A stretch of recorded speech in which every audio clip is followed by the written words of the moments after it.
Hello students, welcome your YouTube channel. तो आज हम अपनी जो 10th क्लास के मैथ के लिए प्रिपरेशन कर रहे हैं, ठीक है। तो उस मैथ के लिए जो कि आपकी जो यूनिट चल रही है वो यूनिट कौन सी चल रही है? आपकी ट्रिग्नोमेट्री। ट्रिग्नोमेट्री में मैंने आपको पहले भी बता दिया है, मैंने आपको बता दिया। आज की वीडियो में मैं आपको बताऊंगा कि लॉन्ग टाइप के जो आपके क्वेश्चन होते हैं, जो कि आपके 6+ मार्क्स या 6 मार्क्स का जो क्वेश्चन आता है वो किस टाइप का क्वेश्चन आएगा, ठीक है। 6 टाइप में से अगर आपसे 6 नंबर के अगर क्वेश्चन में आपसे हाइट एंड डिस्टेंस पार्ट को आज हम सॉल्व कर रहे हैं, ठीक है ना। तो आज का जो हमारा पार्ट है ट्रिग्नोमेट्री का, वो बेसिक पार्ट कहलाता क्या है? Height and distance. Height and distance, ठीक है। इसे ऊंचाई दूरी भी बोलते हैं। क्या बोलते हैं? ऊंचाई दूरी, ठीक है। तो इसमें से आपसे किस किस टाइप के क्वेश्चन पूछे जाते हैं, आज की वीडियो में हम इसे डिस्कस करेंगे। तो सबसे पहले क्वेश्चन को समझते हैं। आपसे किस टाइप का क्वेश्चन पूछा जा सकता है? एक kite is flying at a height of 75 metre from the ground level. इस टाइप का क्वेश्चन अगर स्टूडेंट्स आपसे पूछा जाएगा तो ध्यान रखिए, ये आपको 3 से 4 नंबर में पूछा जाएगा। इस टाइप का अगर छोटा क्वेश्चन आपसे हाइट एंड डिस्टेंस में से ट्रिग्नोमेट्री में पूछा जाता है, ऊंचाई दूरी में से, तो ये आपका ध्यान रखिएगा, अगर छोटा भी क्वेश्चन आएगा तो वो 3 से 4 नंबर कंटेन जरूर करेगा, ठीक है। तो यहां पर देखते हैं, सबसे पहले हमें क्या करना होता है, इसका हमें डायग्राम बनाना होता है। तो पहले इसे पढ़ लेते हैं। A kite is flying at the height of 75 metre from the ground level, यानी कि कोई पतंग है और वो हाइट से कितनी से उड़ रही है? 75 मीटर फ्रॉम द ग्राउंड। तो एक डायग्राम ड्रॉ कर लेते हैं। तो स्टूडेंट एक डायग्राम ड्रॉ करता हूं। ये आपकी काइट की हाइट हो गई, ठीक है ना। चलिए, ये एक इस टाइप से आपका बन जाएगा ट्रायंगल। अब देखते हैं क्वेश्चन में क्या बोला हुआ है, ठीक है ना। तो वो जमीन से क्या है? 75 मीटर ऊपर उड़ रही है। तो इसकी हाइट क्या हो जाएगी स्टूडेंट? हाइट हो जाएगी 75 मीटर, ठीक है। 75 मीटर क्या हो गई? हाइट हो गई आपकी काइट की जो उड़ रही है, ठीक है। अब आपसे क्या कह रहा है?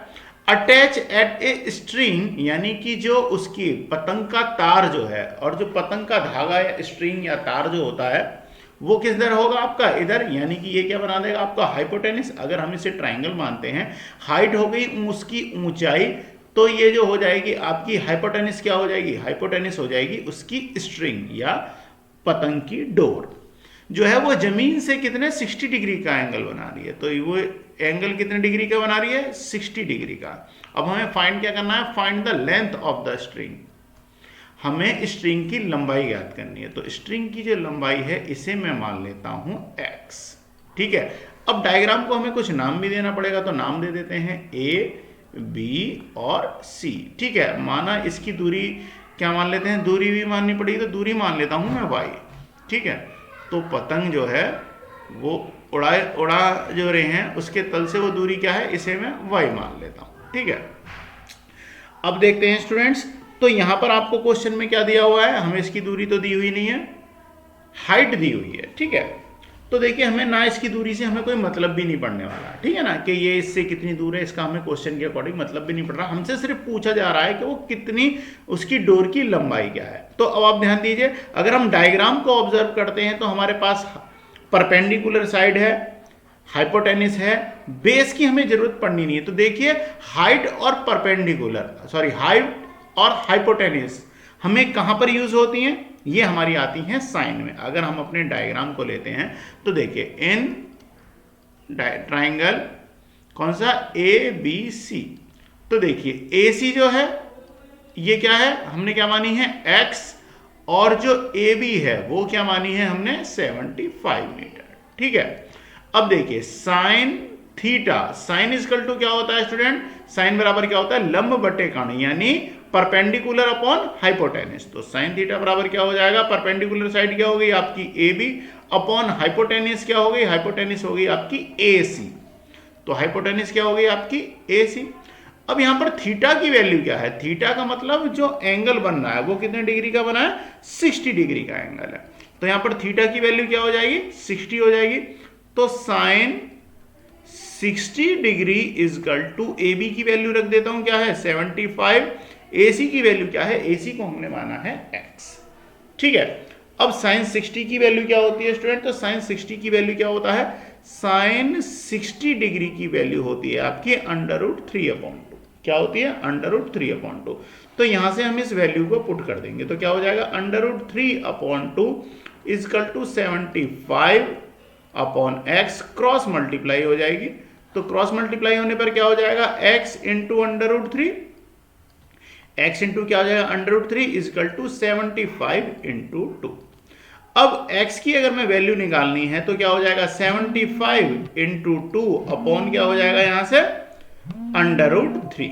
ठीक है, ये वैल्यू हो जाएगी। अब हम यहां से अगर इसे रखते हैं x इजकल टू 75/2 अगर मैं करता हूं तो यहां से क्या हो जाने वाला है स्टूडेंट? 150 अपॉन √3।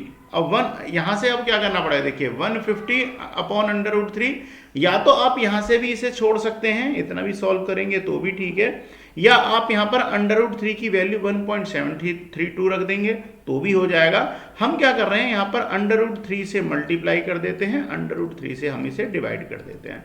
तो स्टूडेंट क्या हो जाएगा? 150 into √3 upon √3 into √3 equal to क्या हो जाएगा? 3 से इसे डिवाइड करूंगा तो क्या हो जाएगा आपका स्टूडेंट? 50। तो अब हमारे पास आंसर क्या होगा? 50/3। यानी कि अब जो आपके सामने x यानी स्ट्रिंग की हाइट जो पूछी थी, x की वैल्यू की वो क्या आई है? 50/3। तो 50/3 में आप चाहें तो √3 की वैल्यू 1.732 को भी पुट कर सकते हैं और कैलकुलेशन करके आप इसकी वैल्यू निकाल देंगे। ठीक है, या आप आंसर इसमें 50/3 भी पुट कर सकते हैं। तो हमारा आंसर क्या हो गया? 50/3। अब देखिए मैं 50/3 में वैल्यू भी रख देता हूं तो 50 इंटू √3 की वैल्यू 1.732, दोनों की अगर हम मल्टीप्लाई कर देते हैं तो स्टूडेंट्स हमें क्या मिलेगा? 50 इंटू 1.732 अगर हम करेंगे तो हमें मिलेगा 86.6। तो क्या हो जाएगा इनका प्रोडक्ट? 86.6 मीटर। तो आपका आंसर जो x की वैल्यू है वो क्या हो जाएगी? 50/3, या क्या लिख सकते हैं, और अगर हम इसे वैल्यू में चेंज करेंगे यानी √3 की वैल्यू रख देते हैं तो क्या हो जाएगा? 86.6। तो दोनों ही कंडीशंस में आपका आंसर बिल्कुल ठीक है। ठीक है, तो इस टाइप से आप ध्यान दीजिए कि आपसे जो कोई इस टाइप का क्वेश्चन आएगा तो वो आपको 3 से 4 नंबर का क्वेश्चन पूछने के लिए क्वेश्चन आ जाएगा, यानी कि 3 या 4 नंबर आपके पक्के हो जाने वाले हैं। ठीक है, नेक्स्ट टाइप के क्वेश्चन पे चलते हैं। नेक्स्ट क्वेश्चन क्या है? नंबर 2 क्वेश्चन पर चलते हैं। तो नंबर 2 क्वेश्चन में हमें क्या दिया हुआ है? क्वेश्चन को जरा ध्यान से पढ़ लेते हैं। क्वेश्चन में हमें दिया हुआ है, देखिए क्या दिया है? A vertical tower stand on a horizontal plane and is surmounted by a vertical flag. तो इसके ऊपर एक फ्लैग लगा हुआ है। ठीक है, तो स्टूडेंट जरा एक कॉल आ रही है, मैं जरा एक मैसेज कर देता हूं और उसके बाद आपका क्वेश्चन सॉल्व करते हैं। ठीक है, तो हमें एक ये जो वैल्यू दी हुई है, अभी जरा 1 सेकंड का वेट करेंगे।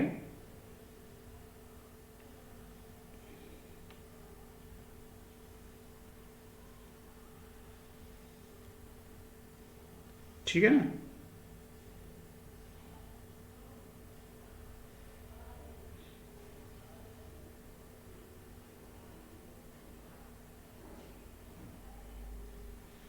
Just a minute.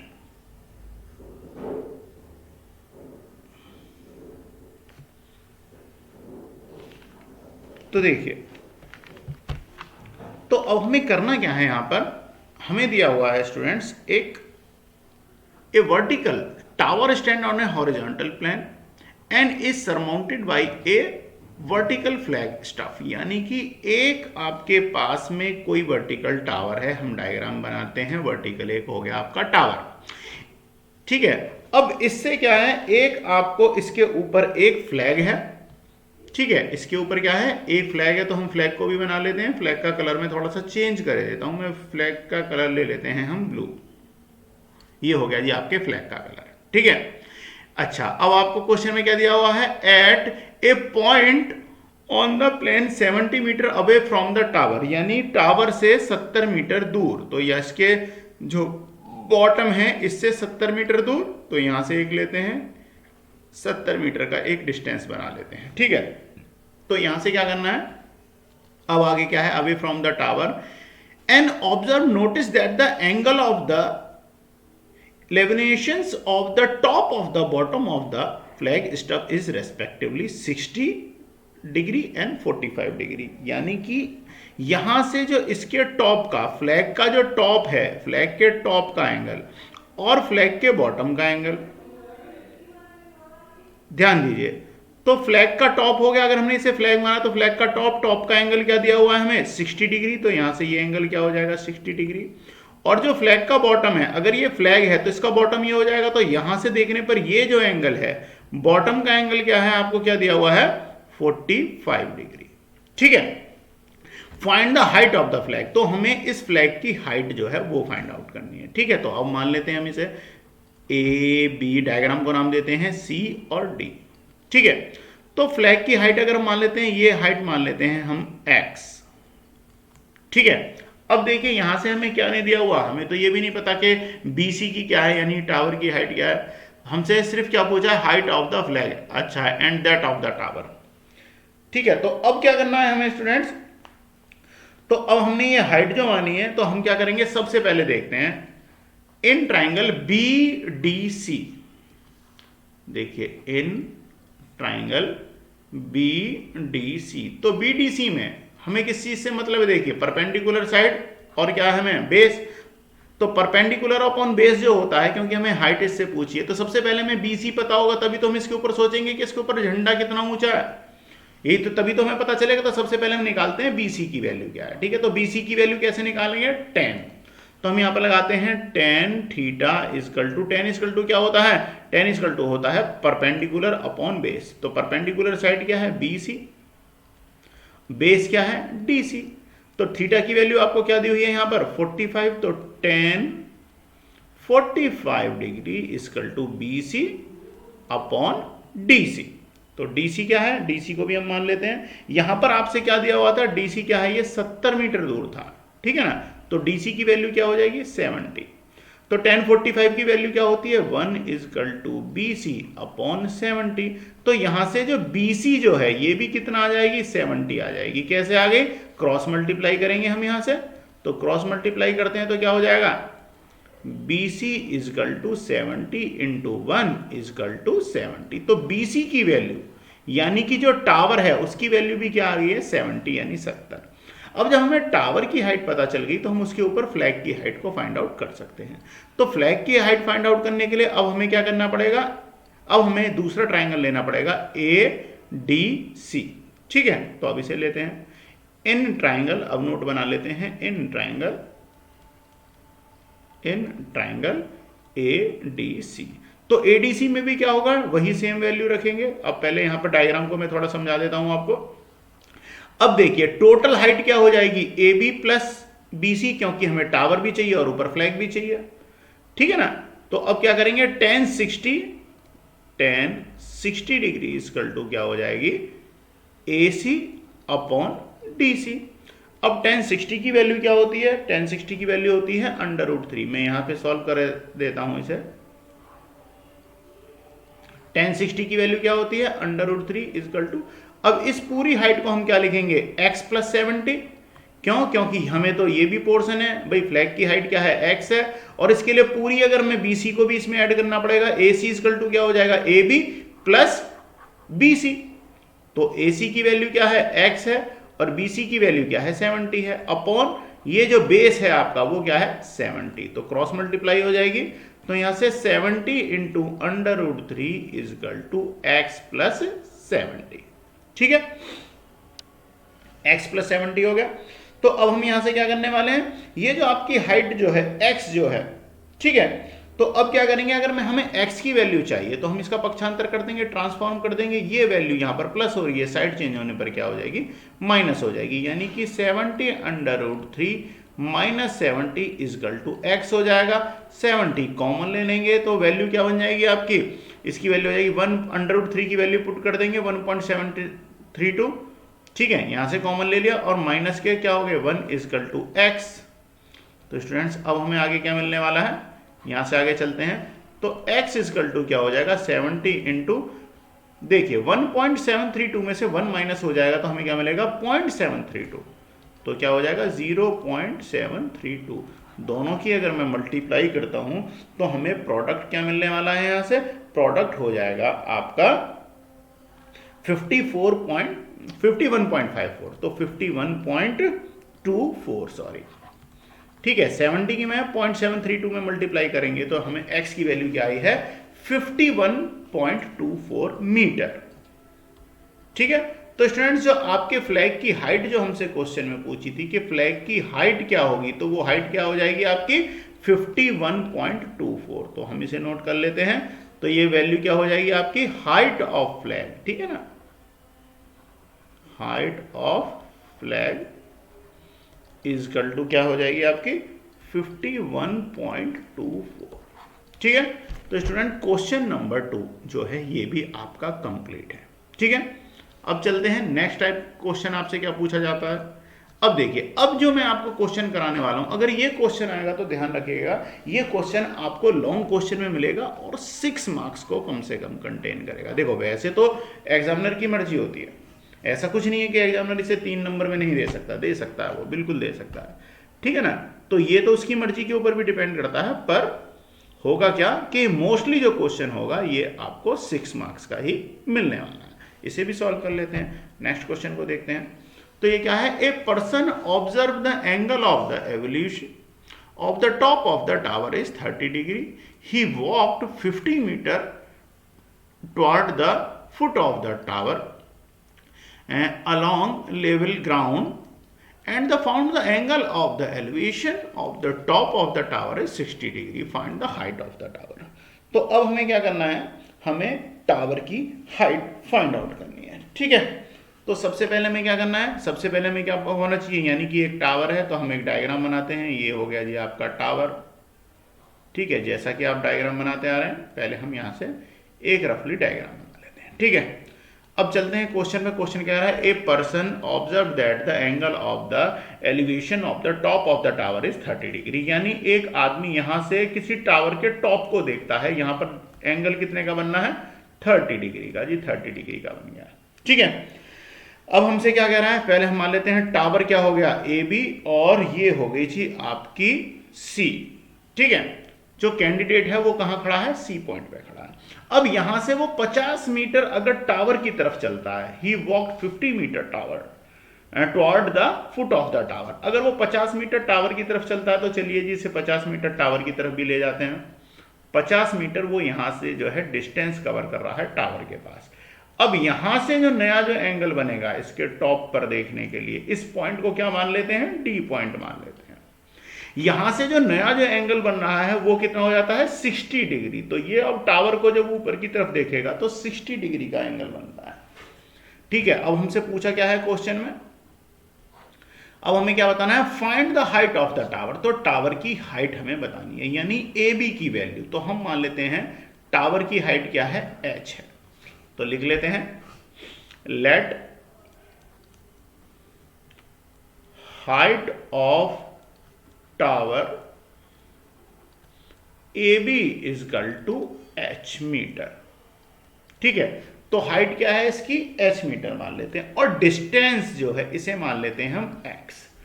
तो बी डी या D B is equal to क्या हो जाएगा x।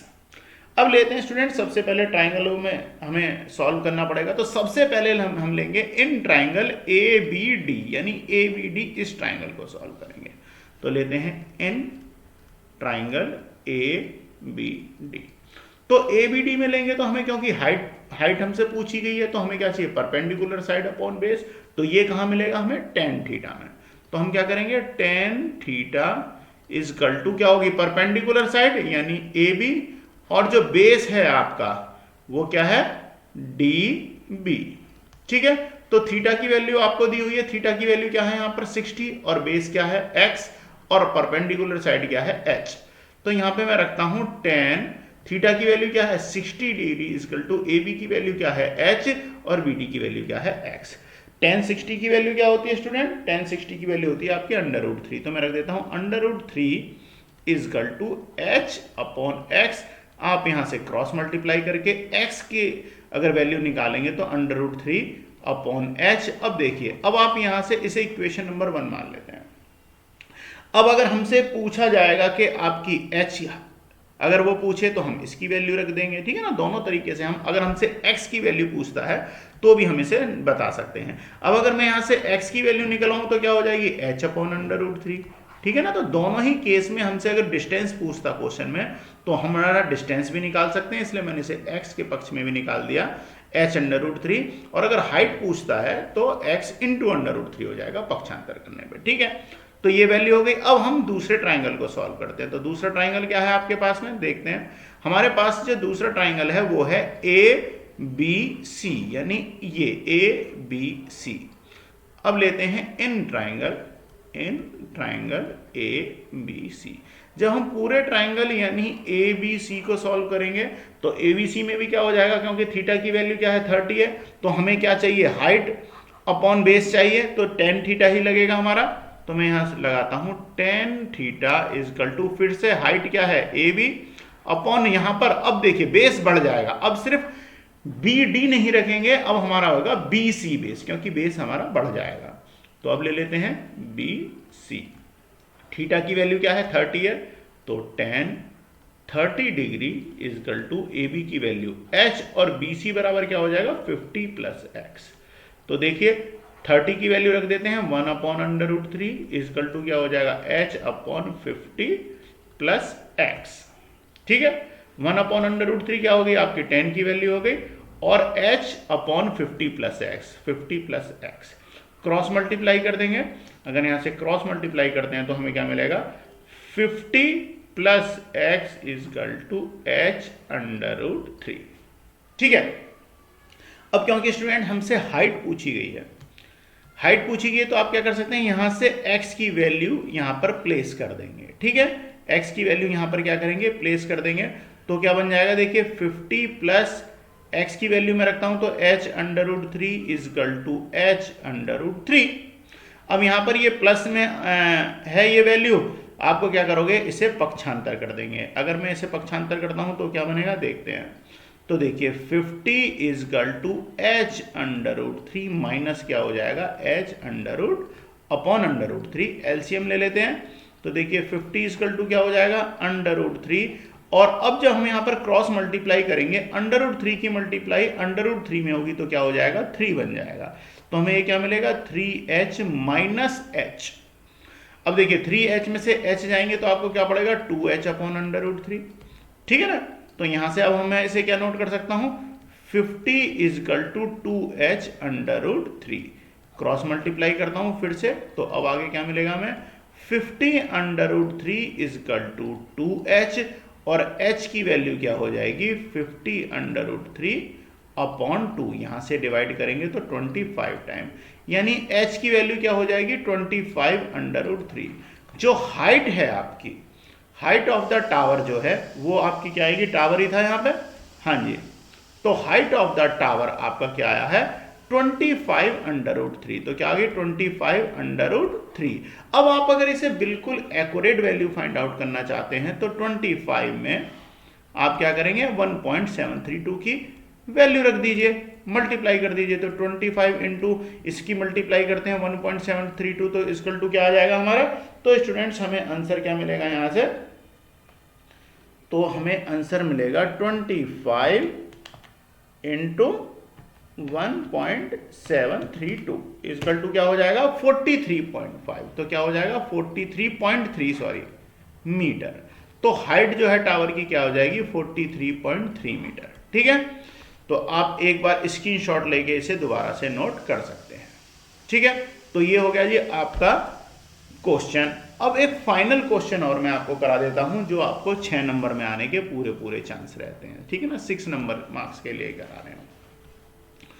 तो देखिए अब आपको क्या क्वेश्चन दिया हुआ है। अब स्टूडेंट हमारे सामने जो क्वेश्चन है उसे देखते हैं। अब हमें क्वेश्चन दिया हुआ है, देखिए from the top of the building, यानी बिल्डिंग के एक बिल्डिंग के टॉप से, ये डायग्राम है, बिल्डिंग है, बिल्डिंग इज 50 मीटर हाइट, इसकी हाइट क्या है 15 मीटर, यानी 15 मीटर हाइट है, तो यहां पर हाइट क्या हो जाएगी 15 मीटर। आगे देखते हैं, the angle of the elevation of the top of the tower, ये टावर है तो यहां से ये एंगल कितने डिग्री का बन रहा है, फाउंड इज 30 डिग्री। ये जो है ये कितने डिग्री का है एंगल, 30 डिग्री। आगे देखते हैं, from the bottom of the same building, अब इसी बिल्डिंग के बॉटम से, अब उस टावर के टॉप का एंगल कितना है 60 डिग्री है, तो ये जो एंगल है यहां से बिल्डिंग के बॉटम से जो कितने का हो जाएगा 60 डिग्री। ठीक है, तो हमें क्या करना है, find the height of the tower and the distance between the tower and the building, यानी हमें हाइट बतानी है टावर की और ये जो डिस्टेंस है वो बताना है, बिल्डिंग और टावर का डिस्टेंस। ठीक है, आपके सामने डायग्राम में नाम भी हमने रखे हुए हैं, ए बी सी और डी, ये हम मान लेते हैं कि एक्स है। ठीक है ना, तो स्टूडेंट स्टार्ट करते हैं क्वेश्चन को। तो सबसे पहले हम लेंगे इन, किस में मानेंगे हम, यहां पे हम सबसे पहले लेते हैं अपने ट्राइंगल में, यानी ए सी, देखो ए बी सी डी, इसे मान लेते हैं हम ई, इसे क्या मान लेता हूं, ई मान लेता हूं। ठीक है, अब कौन सा ट्राइंगल होगा, ए सी ई, इस ट्राइंगल को सॉल्व कर रहे हैं पहले हम, इन ट्राइंगल ए सी ई, ए सी ई को लेंगे क्योंकि हमें हाइट चाहिए, तो हमें क्या करना पड़ेगा, हाइट अपॉन बेस, तो बेस तो हमें यहां पे भी नहीं पता, तो हमने यहां पर बेस क्या माना है, एक्स माना है, तो अब देखिए क्या हो जाएगा, 30 डिग्री इजकल टू हाइट क्या है यहां पर सीई अपॉन बेस क्या है एडी, एंड इसकी 10 30 की वैल्यू रख देंगे तो वो क्या हो जाएगी, 10 30 की वैल्यू रख देता हूं मैं यहां से, तो क्या हो जाएगी 1/√3, 1/√3 इजकल टू सीई और बटे एडी जो है, ये डिस्टेंस जो है ये क्या माना है हमने, एक्स माना है, तो एक्स क्रॉस मल्टीप्लाई कर देंगे, तो x इजकल टू क्या हो जाएगा, √3 इंटू सीई। ठीक है, इक्वेशन नंबर 1, समझ गए। तो यहां से जो इसकी EC जो है, हमने EC अभी निकालने के लिए अभी हमने क्या करा, x की वैल्यू फाइंड आउट करी है, डिस्टेंस कितना आ गया, x की वैल्यू आई है, डिस्टेंस यानी AD हमने फाइंड आउट करा है। ठीक है, AD की वैल्यू यानी x की वैल्यू क्या होगी, √3 CE, CE ये पोर्शन है। ठीक है, अब हम क्या करेंगे, इन ट्राइंगल CBD यानी इस वाले ट्राइंगल में लेंगे। ठीक है, अब इस वाले ट्राइंगल में चलते हैं, इन ट्राइंगल CBD, अब फिर से क्या करेंगे, अब आपके सामने क्या होगा, 10 डिग्री इजकल टू फिर से आपकी परपेंडिकुलर साइड, अब आपकी परपेंडिकुलर साइड बढ़ जाएगी, सिर्फ CE नहीं होगी CD हो जाएगी, तो CD के लिए हमें CE प्लस ED करना पड़ेगा। ठीक है ना, तो ये क्या हो जाएगी, CD बटे बेस क्या हो जाएगा, बेस तो आपका वही है यानी BD, इसकी वैल्यू रख देता हूं √3 इजकल टू, अब आप देखिए CD इजकल टू क्या हो जाएगा, CD डायरेक्ट नहीं होगी तो CD को हम क्या करेंगे, CE plus DE, CE plus ED या DE अपॉन BD, BD की वैल्यू रख देते हैं हम, x थी आपकी। ठीक है ना, अब हमें क्या करना है, आगे देखते हैं। अब देखिए √3 की वैल्यू है तो यहां से हम पहले √3 ही लेंगे। ठीक है ना, √3 इजकल टू, अब देखिए CE की वैल्यू, CE की ही वैल्यू रखते हैं। ठीक है ना, CE और प्लस ED अपॉन क्या है, अब हम यहां से रखते हैं x की वैल्यू, तो x की वैल्यू क्या है आपके पास, तो यहां से देखिए, तो अब हमारे पास जो ये वैल्यू जो हो जाएगी, ये क्या हो जाएगी,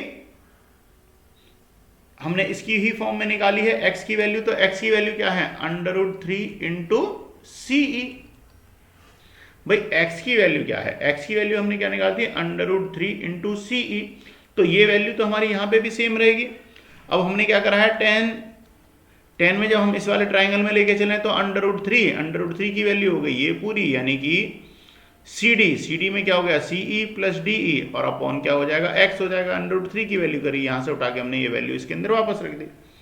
तो अब क्या करते हैं, हम इसे पक्षांतर कर देते हैं। तो अगर मैं यहां से पक्षांतर करता हूं तो ध्यान दीजिए, तो ये होगा क्या, यहाँ से x की वैल्यू हो गई, ठीक है ना। अब इससे क्या करेंगे, अगर मैं यहाँ से पक्षांतर करता हूँ तो ये जो है आपकी AB जो है, AB जितनी इसकी हाइट है वही क्या हो जाएगी आपकी इसके समांतर होगी, यानी कि E और D, ED की वैल्यू क्या है यहाँ पर देखिए, क्योंकि जितनी टावर इसकी हाइट है, हाइट क्या है AB, तो यही हाइट सेम क्या हो जाएगी D ED की भी होगी, क्योंकि इसके पैरेलल है ये।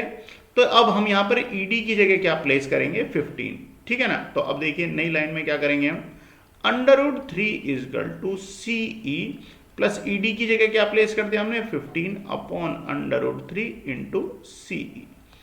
अब नीचे देखिए क्रॉस मल्टीप्लाई हो जाएगा, क्रॉस मल्टीप्लाई होने पर क्या होगा, अब देखिए √3 की जब √3 में मल्टीप्लाई होगी, √3 की √3 में मल्टीप्लाई होती है तो क्या बन जाएगा 3 बन जाएगा, यानी 3EC। तो अब क्या हो जाएगा 3EC इजकल टू, अब दूसरी तरफ आप देखिए यानी CE या EC और प्लस में क्या है 15।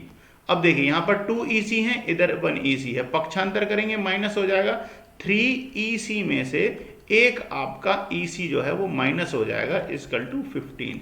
तो अब आपके पास क्या होगा 3EC minus 1EC is equal to क्या हो जाएगा 2EC इजकल टू 15। तो EC की वैल्यू क्या आ जाएगी आपकी 15/2 डिवाइड कर देंगे 7.5। तो अब यहां से देखिए EC की वैल्यू क्या हो गई आपकी 7.5। जरा ऊपर चलते हैं डायग्राम पे, तो EC की वैल्यू क्या थी, EC की वैल्यू क्या आ गई है ये 7.5, ठीक है। तो ये वैल्यू क्या होगी आपकी 7.5। तो यहां से हमने ये वैल्यू रख ली 7.5, थोड़ा कलर चेंज कर लेता हूं, 7.5 हो गई।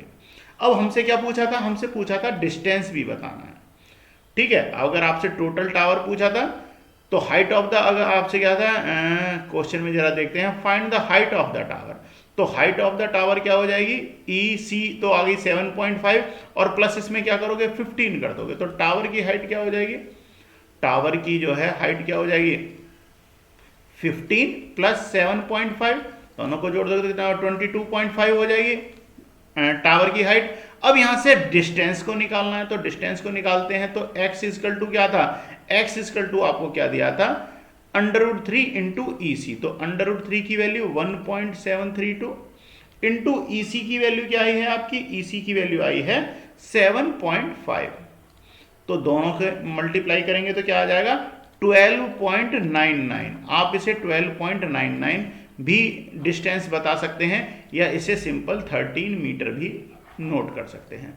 तो स्टूडेंट ध्यान दीजिए, आपके जो टावर की हाइट थी, टोटल हाइट क्या हो जाएगी 22.5 अगर आपसे कुल हाइट पूछे, या आपसे सिर्फ अगर इसके ऊपर की हाइट पूछता है मकान से, मकान की हाइट क्या हो जाएगी 7.5 और जो इसका डिस्टेंस हो जाएगा वो क्या हो जाएगा 12.99 या 13 मीटर, ठीक है।